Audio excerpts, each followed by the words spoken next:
Now, living is not as hard as we make it to seem. For most people, simply following certain simple rules, they can set up themselves to live a very interesting life. And many of these times when we get depressed, we get sad, I think it's just us complicating life and making life more difficult for ourselves. The world, we understand it to be chaotic, but it was created for us, it was created for human life. I do not believe anything that is planned by God is a mistake. I believe that God has planned us to live in this world. And the fact that He has planned us to live in this world, it means that this world is actually befitting for human existence. So, how can you find peace in this chaos? In this chaos that is the world, this chaos that is, the world we're living right now. A lot of people have, this is some of the things that bother a lot of people in their lives. In this video, I'm going to be talking about 7 ways to find peace in chaos. And I'm not trying to say these are the only 7 ways that exist, but I believe that many of the other ways you might find can be subsumed into these 7 ways. The first of them is know, understand yourself, and the remedies to your peculiar maladies. What I mean is that you have to know and understand yourself and those things that are peculiar to you and your sickness. Most times we try to take advice from people, but we are taking another medication for an illness we don't have.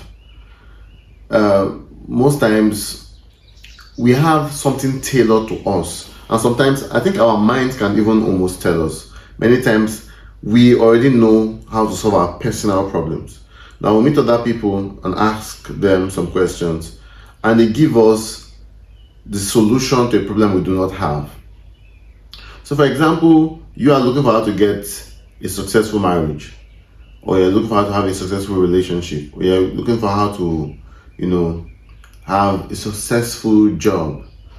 Now, you can't meet a person that has only negative experiences in marriages and relationships. Just like people now, and that is what is rampant now in our world. We are listening to people like Blessing CEO, we're listening to people, I thought I was not going to mention him, but maybe I should. We're listening to people who are projecting the evil side of things. The evil side of things might exist, but if that's your only reality, that is the only prism or the only lens from which you can view the world suffers. The world around you suffers from that perspective. So if you can meet a person and tell the person that you want to get advice, and the person is giving you only negative advice, telling you that, okay, get another man on the side so that in case your man starts to fuck up, you are planning to divide, your home. You are planning that before your husband starts to fuck up, you already have another person. As a man, you are already thinking, I shouldn't put my all into this relationship. I shouldn't make it work, because if I put my time and energy into it, when it spoils, it's going to pay me so much. I don't want to invest my time. But you're already preparing, for a bad ending to what you're starting. And that's a wrong way to go about starting. So what is this really? It is us simply taking, now for people who are in a bad situation, they have certain advice for people like that. And others will go online and we look for people's advice, and they're advising us, they're giving us advice that is not meant for the kind of sickness that we have. So when you listen to people, you have to bring it home, bring it to yourself. Is this advice for me? Some people are being advised to live where they are, go to other places, and they'll find prosperity there. For some people, that is the truth. Their peculiar situation requires them to live where they are. But for most people, really, you can make a change where you are. And when you listen to a person who is trying to advise you, and the person advises you based on their own reality, and you take up a solution to a problem you do not have, then you don't solve your problem, you compound it. I'm sure right now as I'm speaking, you can already pick out a lot of advice you have gotten in the past that didn't work out for you. But it's working out for this person, and the person thought it was a one size fits all thing. That's why I don't believe in any one size fits all solution. I let people that interact with me, I let them know, okay, this is how I believe the world to be. If you don't believe this is how the world is, it is fine. But I have standards that I live by, and I'm not going to adopt yours. So, for example, in our community, we have people who come up and we talk about outlook, image, and all of those things a lot. And I believe very much that image is very important, how you carry yourself, how you dress. Some people will come up and say they don't mind how they dress, that what is important to them is the content of them, what is inside their head. I'm like, okay, people only get to know your depth after they've approached you. So some people will argue all of this, and I say, okay, it is okay if this is how you want to live your life. If this is what has been working for you, it has been working for me, I do this, I do that, and I'm okay. I say, okay, if that is it, then by all means, do you. By all means, keep on, with what you are used to, or what works for you. But it doesn't work for me, So when I listen to people's advice, I try to filter it and look at what solves my own problem. The problem for a person who has the way to solve a problem for a person who has a lot of money is different from the way to solve a problem for a person who doesn't have a lot of money. So when I'm advising people, I'm always very careful not to use my own privilege to advise them, and I give them an advice that is unuseful. It is not useful to them. It is useless to them. An advice that they cannot use in their present situation, because they will need to get to some level in life. That's why I believe that I cannot solve everyone's problem. And I always streamline the kind of people I have interactions with. There are some people that I feel like, not be me will solve your problem. I am not the guy for you. Some people, I start talking to them and I know that the problem they have is a low level problem, and it's not something I feel like I want to devote my life to solving. I would require those people to come to a particular level before I can handle solving their problem. So, for example, I work with people on image brand, image building, personal branding. I work with people who are usually in positions of leadership or are aspiring to positions of leadership. I work with people who are, maybe newly promoted to a particular level in life, and they want to fit into that role, in the image of that role. They want to carry themselves, so they want to speak in a certain light, they want to behave in a certain light. I'll be wasting my time selling this to a person who is not interested in leadership. I'll be wasting my time selling this kind of program to a person who is not interested in building themselves, so to speak. I'll be wasting my time selling this idea to people who do not see the importance of having a certain kind of outlook, from people, appearance, behavior, communication. They don't feel like those things really matter so much. They feel like they can live their life on guesswork. Those people need to come to a level of consciousness before I can deal with them. Any advice I give to them is not going to work for them. So that's just how it is. Everybody is not, a person that you should advise, and you too. Not everybody's advice is meant for you. Sometimes the best advice is coming from you. And sometimes a person like me might just be there to remind you that the best advice is coming from you. So listening to my advice might be re-echoing something in your mind, something that has been sounding in your mind. I'm not truly advising you. I am just the voice of God reminding you of what He has been telling you in your mind. So the second way to find peace in a chaotic world: reduce the amount of things you are working on at a particular time. Decongest your mind. Now, I'm guilty of this, and all people who are talented or gifted are guilty of this. If you're a person who, you're intelligent, you're a brilliant person, you're a person who has, you have a lot of talent, you have a lot of things you can do. The options for what you can become are endless. But the problem is that we do not have enough time in this world to become all that we can become. Truly, you don't have enough time. You can become all you want to become. Listen, but you cannot become everything at the same time. And it takes a lot of time to get to the highest point of something, to become the best at something, to become, there's a way you become good at something that it is difficult for you to not be noticed. I know that if I keep on doing the things I do for the next 10 years, I will become very difficult, to not be noticed. I must be noticed. There's this book I read, So Good They Cannot Ignore You. I can't remember who wrote that book again. So Good They Cannot Ignore You. And one of the main points there is that it is not about following passion. It's about being good at what it is and bringing passion along to what it is that you're doing. But for you to be able to get very good at something, you actually have to sacrifice other things. So focus is about saying no, not about saying yes to something. People feel like it's about saying yes to something. It's really about saying no to a lot of other things, a lot of other very viable options. Every business you do for the next 10 to 12 years and you master the ropes of that business, you will make millions at it. So as long as you get good at anything you are doing, you're going to make millions. So you have the ability to do anything.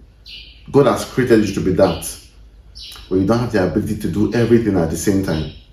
So you have to reduce the amount of things you're working on. I always find myself in that situation. I start working on something, and then another thing comes on. I add another thing, and then at some point I become so overwhelmed. God, sometimes I will shout like that. I'm like, oh my God,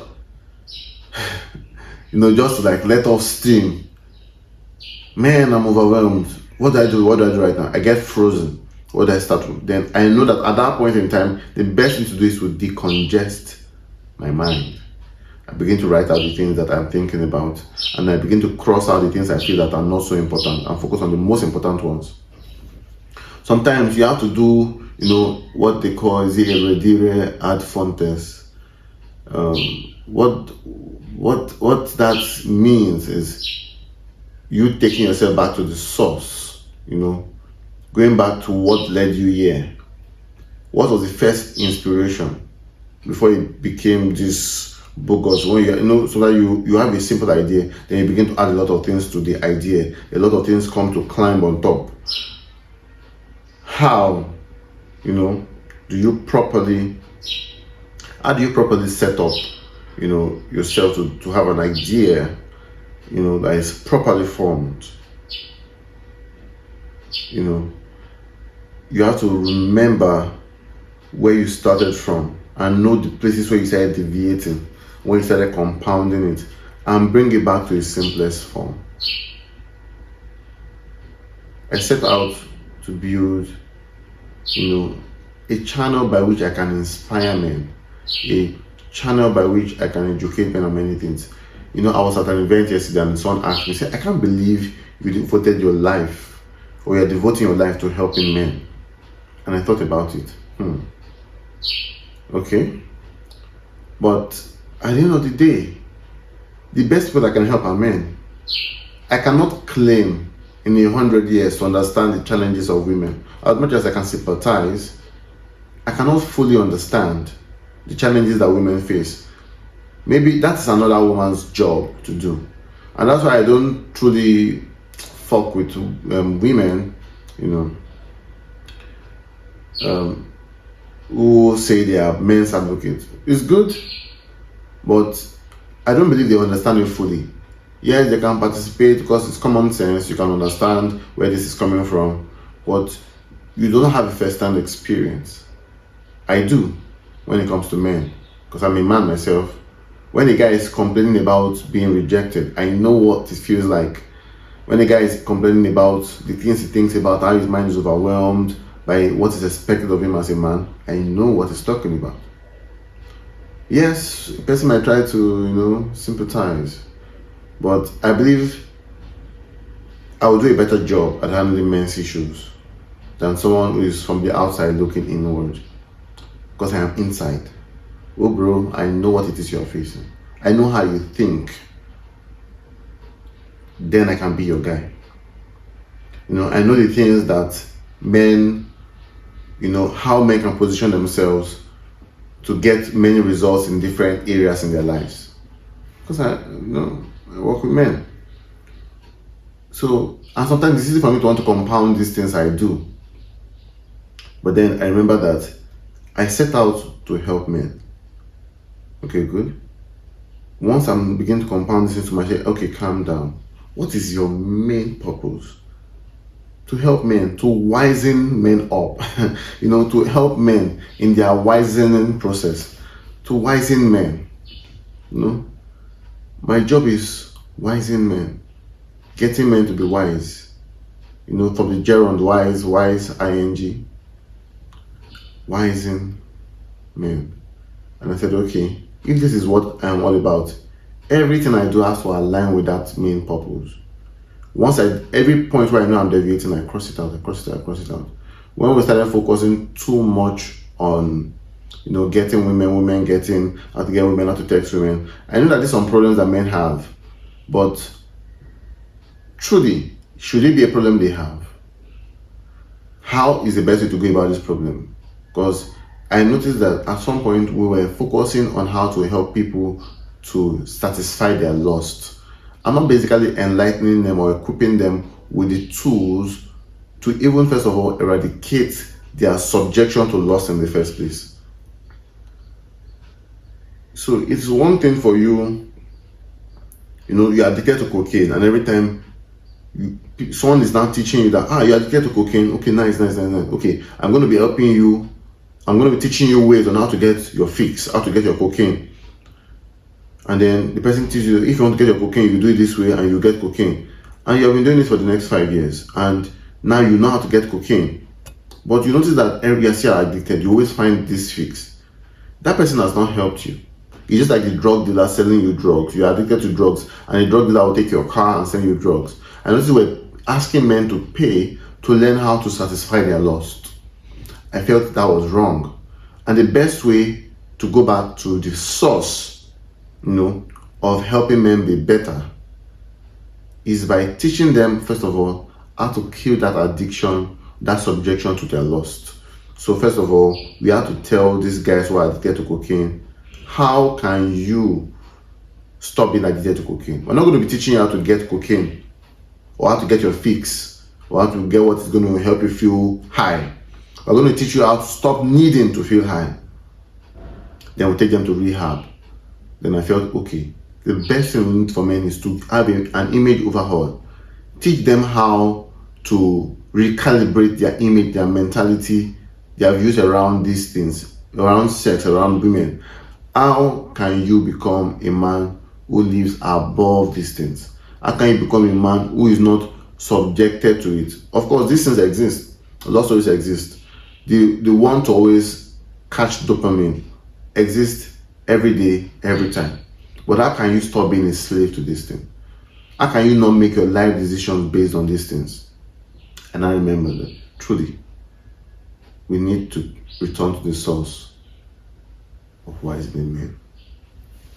So you have to work on fewer things if you want to have peace in this world. One of the chaos you bring upon yourself is carrying more than you can carry. And that's what depression is really about. Carrying a burden that is not for you. Carrying a burden that is not for you. Now, count your blessings. This is the third point. Count your blessings. They are usually many when you let yourself see. Now, I believe that one of the main disservice, a man can do to himself is to not count his blessings. It makes you feel like you're dejected in this world, like you're the worst or worst in this world. And it is not true.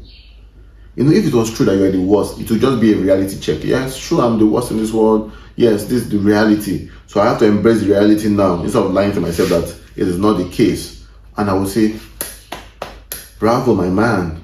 You have cracked it because you are saying the truth now and you're accepting reality. But it's not reality. It is not the truth that you're the worst in the world. Apart from the fact that there are people worse than you, those people too that are worse than you are blessed. The first point of blessing is counting life and the ability to have a new day to do something again. That all the mistakes I've made in the past, I can start correcting them because I have life to do so. Imagine I died with the legacy, of who I was, and that is all people can remember me for. But I have the chance to correct that side of that identity. I have the chance now to reform myself. When I speak to people about people that are looking to, rebrand their image and all of those things, I tell them that they have a chance now. That whether they like it or not, branding always takes place. Does the branding take place in a good way or in a bad way? Are you branded for good or are you branded for bad? But branding always takes place, whether you like it or not. So now the question is, how do you now position yourself to brand yourself properly? Now that you have the chance to be alive, that you have a new morning every day, that you have a chance at correcting your past mistakes, it's something to count as a blessing. You have family, things that you do not, ever have to buy. I don't have to pay a dime to have my beautiful family, as you can see in the picture behind. They mean a lot to me, and I didn't have to pay to get them. Love in your life, you don't have to pay. You see, a lot of people are trying to buy love, and then you understand that if you don't have to buy love, you're really blessed. Some men will say they are poor men. When you're a poor man, you have a woman who is standing by you. You are able to have children. You will know that poor men have the most children these days. And then there's a man who had to buy his wife, whose wife sees him as simply an ATM machine, an ATM. The wife just sees him as an ATM. The wife doesn't see him as anything else. We have a lot of issues. We're hearing a lot of marital issues, surrounding money and many other things like that. But we understand that is because people have not taken themselves for themselves as things or as people that they want to love. They have taken themselves, as other things than as people. And it's a big problem. A very big problem. When I give long talks like this, I have the opportunity to express myself, to the end. And even sitting down here, I'm remembering some of my blessings I've forgotten to count. I know that I don't like many of the things that I have with me. I feel like they can be better. But by the time I remember the blessings I have, the privileges I have, bro, I'm a fucking blessed man. And some blessings are not for other people to see than you to see yourself. There's some blessings that other people will not see you and tell you about it. Maybe money other people can see and say, hey man, you did rich, you are blessed. You have this one. There's some blessings that only you know about. Those are the most important ones. Those ones that when you wake up in the morning, you can think about them and know that you are blessed. In this chaotic world, one of the best ways to survive is to understand those things which you are blessed by and utilize them properly. Everybody has an advantage. Everybody has privilege. You have to use the one that has been given to you and play your cards freaking right. Use the lemons that life has given you and create the best lemonade ever drunk. Now, number 4. Only associate with God and quality people. That is 1. People who inspire and not intimidate you. 2. People who encourage and not those who put down your ideas always as worthless. Now, when you have beautiful ideas, you have to be careful of who you are running these ideas by. Some people will shit on it. Some people will tell you that it cannot work. Some people are very negative. You bring up a beautiful idea and they say, this idea is nice, but it cannot work. This is. But why don't you seek out people who are achievers in their lives, who know that impossible is just one of the other words in the dictionary?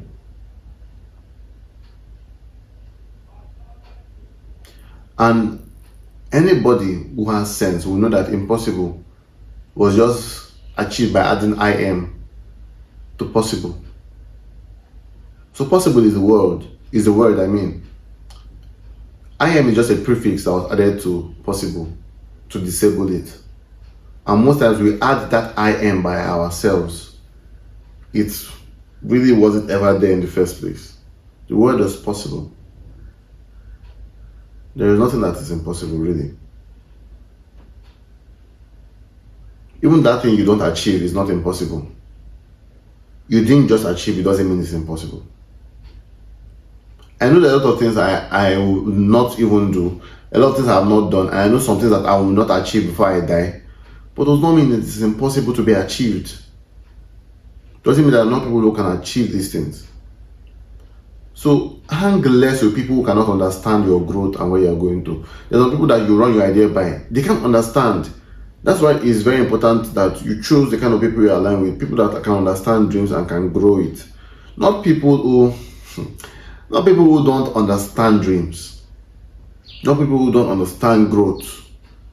Some people, you talk to them about your growth and they're jealous about your growth. You talk to some people about your growth and they are unimpressed. You know, it's not like you speak to just impress people, but the main idea I'm trying to point across by this video right now is you speak to some people, you know, because of where their mind is, their low level mind, they want to dissuade you from that idea. They say it's not possible, it cannot work. And there's some people that, you know, try to bring you down, make you feel bad about yourself. Don't really limit your association with these people. Some people inspire you, they breathe life into you. The word inspirar, which means to breathe into. To breathe into, that's where the word inspire comes from. To breathe into. Some people breathe into you. They are God's source of creation into you. You have an idea because some people breathe. What is the past tense of breathe? Into you.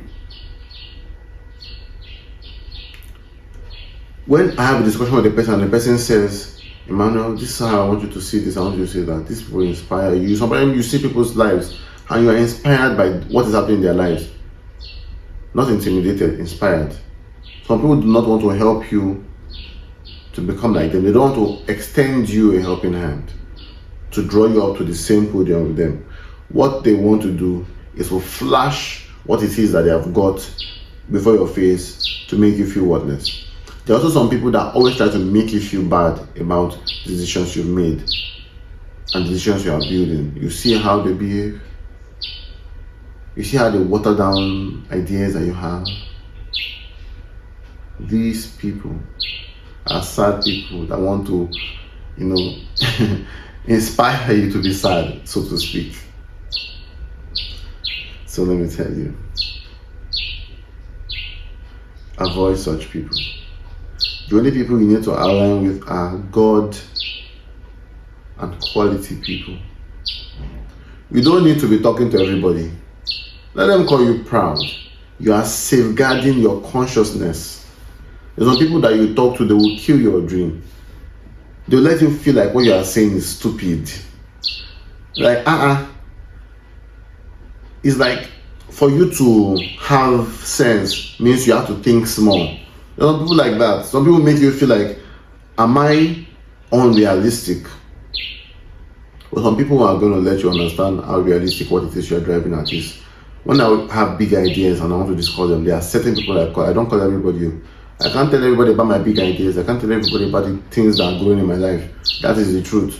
There are certain people that I call when I want to discuss things of utmost importance. If I have new business ideas and I want to, and there are people I call. People that I know that they understand that this is possible. It's possible in their lives. They can inspire you. They can help you to craft it and make it even more possible. Not people that will tell you that it's impossible or try to dissuade you from what it is you are building. Beware of such people. Avoid them. I think you should too. Now the fifth is know the important things to care about, and once you do, don't give a fuck about the rest. Yes, I think that also aligns with my second point about reducing the amount of things you work on at a particular time. But what this is about is the art of not giving a fuck. You have to decipher what it is that you need to give a fuck about and the things you don't need to. The truth is that you are not there to serve everyone. That's the truth. You're not there to love everyone. You're not there to satisfy everyone. And sometimes I want to put out a message and I'm thinking of how will women see this message? From their perspective, they might feel like I'm being too harsh on them. Or how will men view this message? But my main idea is to inspire men, is to help men to make proper decisions, to make proper choices. Why am I giving a fuck right now about how a woman will think about me after I've posted this video? Or why am I giving a fuck about how one or two people who are not in the target audience I'm trying to reach? Because the target audience I'm trying to reach, there's a way they view life, and there's a way they understand life, and this thing I'm writing would make a whole lot of sense to them.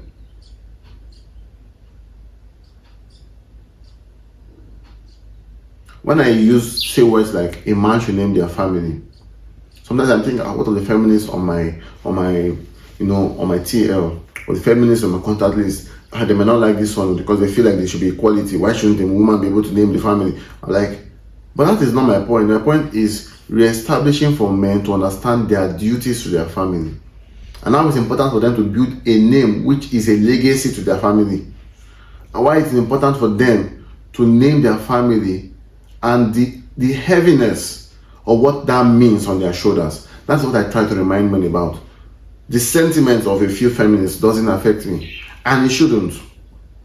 But sometimes it almost does. Sometimes I'm thinking, should I pose this in how people look at it in this world where everybody gets so sensitive on certain things? Should I pose this in? Should I say this in the way it is? But the courage to be disliked by those people that you are not sent to is important.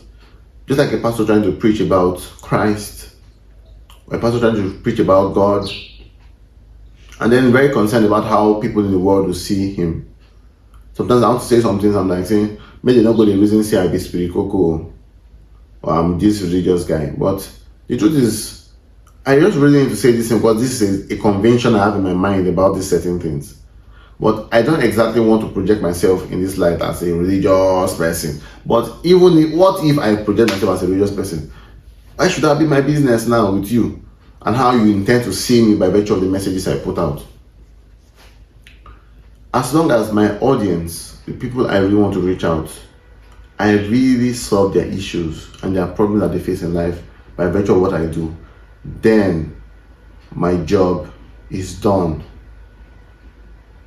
Know the things to care about and don't give a fuck about the rest. Some people have seen me the way I dress, the way I carry myself, and saying, you'll be too strict. The way you dress, you are too corporate. You dress, sometimes you always wear kaftans and native.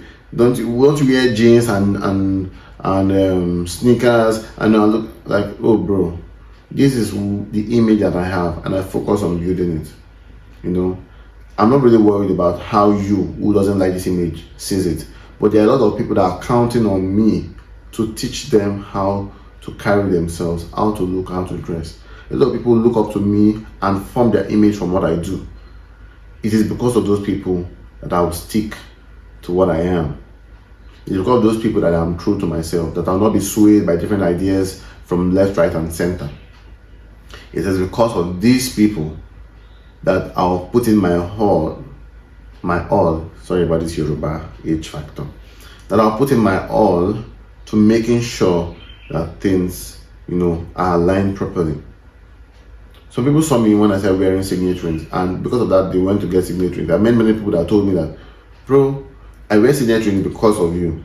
You made me see the importance and the significance and symbolism behind a signet ring. And this is the time I did a video one time, a very short video without the signet ring. It was actually a testing video, so I just wanted to test the video, and I was going to get dressed and with my ring and everything before I shoot the main video. But this person came up to me and said, bro, you didn't have your ring on.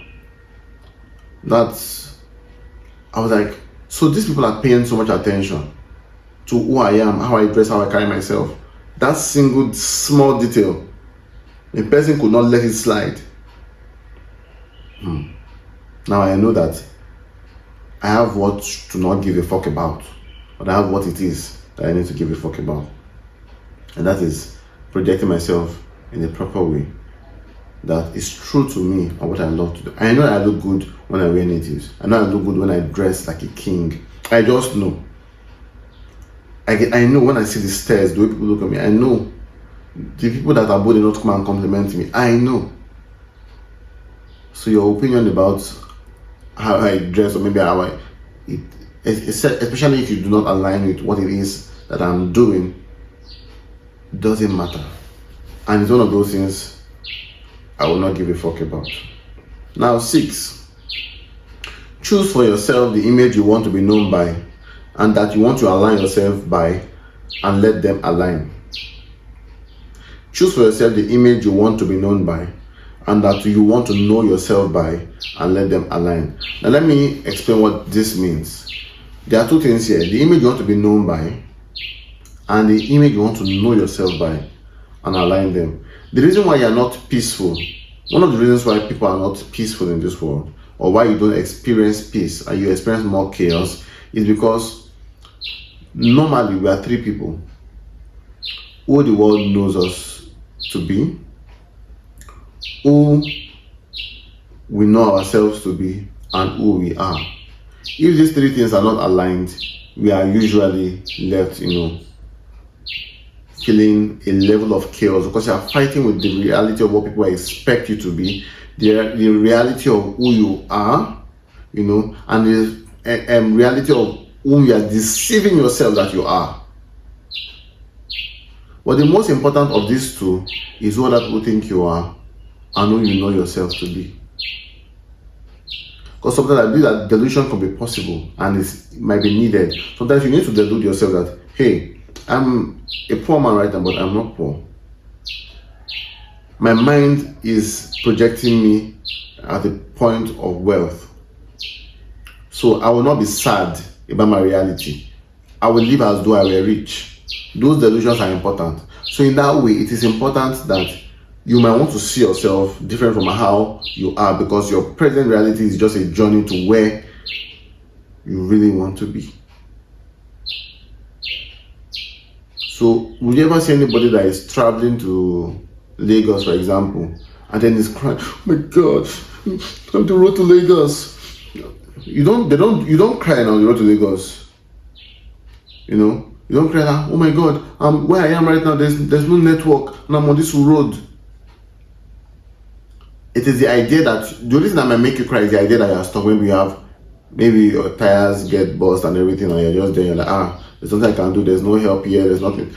And many people have that consciousness in life, and that is why they're sad. But by the time you understand that you're on a journey, and your journey never stops, as long as you are making incremental steps every day, at some point to turn into exponential growth, and that is times 10, times 20, times 100, and you'll be surprised about, how we can blow in 1 second. So, let me collect myself. When it comes to image, what people see you to be and what you know yourself to be, they have to align so that you can be peaceful in this life. If people expect something from you and it is not what you are or what you know yourself to be, you are lying, you have to keep up appearances. You have to try to meet up to what people expect you to be, and it will be so difficult for you. There will be this constant conflict with who you really want yourself to be and who people expect you to be, and you are aligning with what they expect and what it is really painful and it's so difficult to keep up. So one of the reasons why you don't have peace in this world is because you have not aligned your images. Your 3 images have not been aligned. Who you are, who you think or who you believe you are, and who people think you are. Who people think you are, who you believe you are, and who you truly are. Those things have to boom together. So I believe I'm a leader of men. I believe I'm a king. And I truly am. And I project myself that way because that is what I am within myself. So when I speak to you, you can feel the conviction because it is true. It is not be action, not be action film. It is real.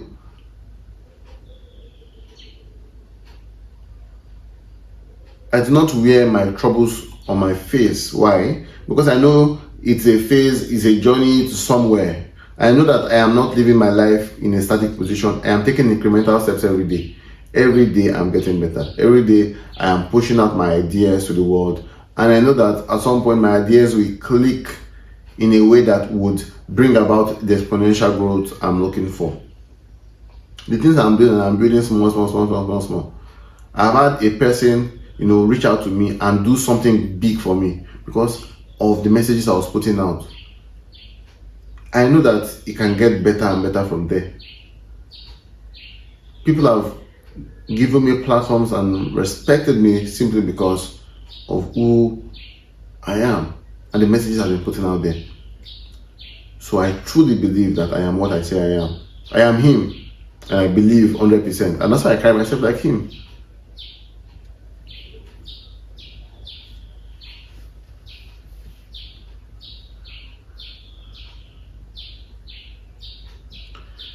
So, based on that last point, chaos comes from when you are not what you try to portray in public. You feel chaotic when what you are trying to portray in public is not in alignment with what you truly are. Now, number 7, which is the most important advice of all: accept the world for what it is, inclusive of its flaws, and don't crave a reality that doesn't exist. Now, what I have noticed is that a lot of times we crave a reality that doesn't exist. So many people say, why can women be accountable for their actions? But if women were naturally people who were accountable, why do we have all the men from our grandfathers and saying the same issues with women? Women are naturally not that, because women are meant to align with their man. Because it's true that why would a woman need a man's direction if she can lead herself? With a man, she expects that most of the blame will be for the man, and that's how God intended it. Read, scriptures.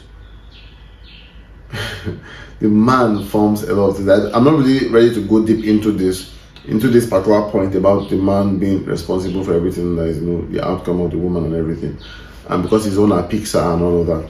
One thing I'm trying to point across here is that sometimes we expect a reality that doesn't exist. We say, why is the world not good? Why is the world not this? Why is the world? But the world is simply what the world is. You have to accept it and know how to work with it. Why is it that people only respect people that dress nicely, and then they regard people? Why is it that people are dressed how they dress? Why are people not dressed how they don't dress? Why are people not dressed from within? We are visual creatures. That is how we are. That's the word. People that argue say, I'm going to wear my hair in funny hairstyles, I'm going to dress in a particular way, and then if the police stop me, I will accuse them of profiling me. That how would they don't have any right to profile me. My brother, we all profile people. Profiling is how we live. If we don't profile, we'll be dead. In fact, one of our survival skills is profiling. If from far you see a silhouette of a lion, you go run. Or you see one color that one resemble lion or leopard, you go run, you want yourself. When you see a person on black, you have a particular idea about the person. You see a person on certain colors, you have a particular idea. Profiling is very important. When a policeman has been trained to see certain behaviors as criminal behaviors, and he is 70% of the time right. Imagine he has caught about 7 criminals who were dressed like you, who put up behaviors that look like the one you're putting up. Certain behavioral cues that you have exuded has shown, certain things. He has caught about 7 boys today who were Yahoo boys who were dressed like you. You now come and I say, you're profiling me. Before, uncle, if you didn't want to be stopped, then don't dress like that. Profiling always happens. Profiling always happens. So you cannot say that you expect the world to be what the world is not. The world is what it is. The peace you are failing to have is because you have refused to acknowledge the fact that the world is what it is. You are craving a reality that doesn't exist. You know when people say no this and no peace? Exactly. Once you know that the world is what the world is, regardless of how you feel, then you will know peace. Please know this now, that the world will continue to be what the world is, and know peace. That the reality you are thinking, you are craving, and you are wishing in your mind is what is making you unsettled and chaotic, is what is making your life chaotic. Everybody has to understand the truth about certain things. Understand the truth about your makeup. Understand the truth about your biological makeup. Understand the truth about certain psychologies. That's why people that want to sell have to study the human psychology, and they say, okay, these people behave this particular way, these people behave this particular way. To sell to these people, you have to sell like this because this is how these people buy. Even when you say, no, I'm going to, that should not be how people buy. Now your wahala be that one. But is it how people buy? Yes. That's why I have a problem with people that will talk about the very fact that when you tell a girl not to go out in the night dressed badly, you say, you are saying that you are blaming the victim when you're supposed to be calling her rapist. Tell men not to rape. Stop telling men not to dress badly. I get the point because, of course, like the usual example being brought is that girls who are also in the safety of their homes are being raped by people that know them, and that is very true, and that's a very sad reality.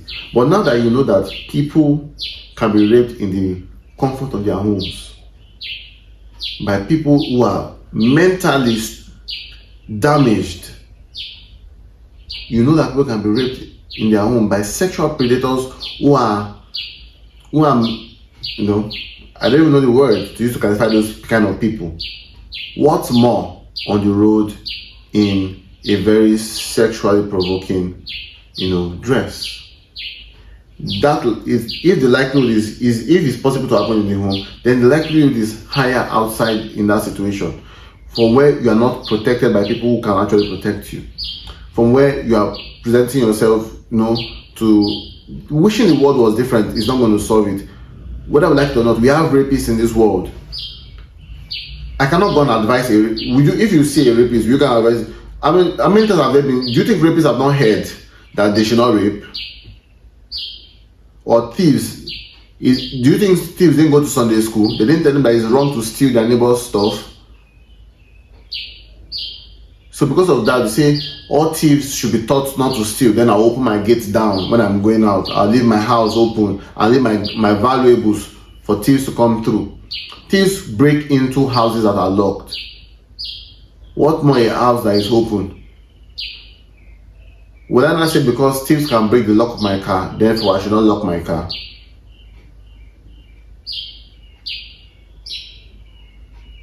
We put protection to things that we find valuable. Yes, a thief can always find his way through violence, through any means, to steal what he wants to steal.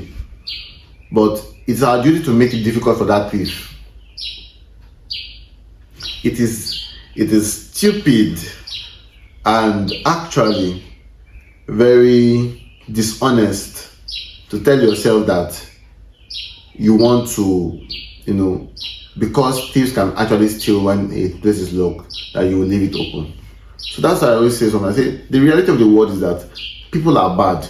People are not going to get good today. We have been preaching that people should get good, but people are still bad. People were bad before Jesus came. After Jesus came, people were still bad. Even among Jesus Christ's disciples, people still did bad things. So it is not a thing of tell the people that are bad to stop being bad so that we can live our lives. Oh no, you are whining yourself. The reality of the world is the reality of the world. you play your part to protect yourself. I wish nobody had gun in this world. That all of us are just living fine. We could just walk on the road, nobody's disturbing anybody. We will not need the police, we will not need the army. All the nations were friends. I could easily walk into Russia and I don't need a visa.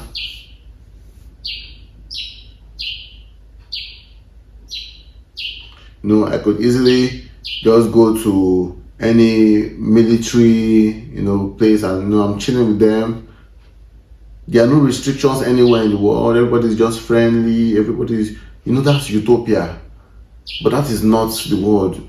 The world we live in is earth, not utopia. So, as much as possible,